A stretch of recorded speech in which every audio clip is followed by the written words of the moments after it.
Somajiguda press club లో నిర్వహించిన round table సమావేశం ఉద్రిక్త పరిస్థితులకు దారితీసింది. గత ప్రభుత్వం ఫీజు రియంబర్స్మెంట్ కోసం 9,000 కోట్ల నిధులను విడుదల చేసి తిరిగి వెనక్కు తీసుకున్న ఘటనను తెలంగాణ విఠల్ ప్రస్తావించారు.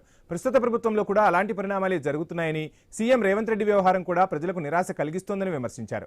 ఇదే విధంగా కొనసాగితే ప్రజలు వారిని ఇంటికి పంపడం ఖాయమని వ్యాఖ్యానించారు. ఈ క్రమంలో అదే వేదికపై ఉన్న మాజీ మంత్రి శ్రీనివాస్ గౌడ్ తెలంగాణ విఠల్ మైక్ ను లాగేయడానికి ప్రయత్నించారు. దీంతో కొంతసేపు ఇరు వర్గాల మధ్య వాగ్వాదం చోటు చేసుకుంది. మీరు చేసిందే చెబుతున్నానని, దమ్ముంటే మీ అధినేతను అడుగు అంటూ తెలంగాణ విఠల్ అదే వేదికగా బదులిచ్చారు.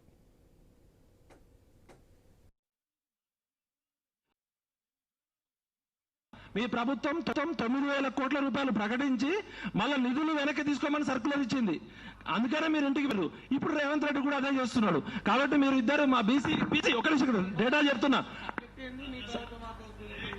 చెప్తున్నా ఉన్నది చెప్పడానికంటే ఏందన్నా నువ్వేం మాట్లాడుతున్నావు?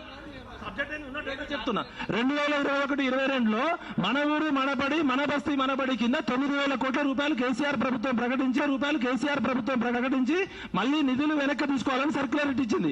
అన్న నీకు మామూలుగా నేనుంటే మీకు కోపపడతావు. మేము మీ దొరని అడుగు, మీ దొరని గల్లా పట్టుకుని అడుగు. మరి నన్ను అడుగుతాం ఎందుకు? బరాబర్ అడుగుతామన్నా మిమ్మల్ని. మీరు శ్రీనివాస్ గౌడ్ అన్న మా సర్దార్ సర్వాయి బాబురాడు కాబట్టి అడుగుతాం. ఎవరిని అడుగుతాం? వెలమదొరని అడుగుతామా? నువ్వు అన్న కాబట్టి నిన్ను అడుగుతాం, రమణని అడుగుతాం. మిమ్మల్ని అడగకపోతే ఎవరిని అడుగుతాం అన్న? మీరు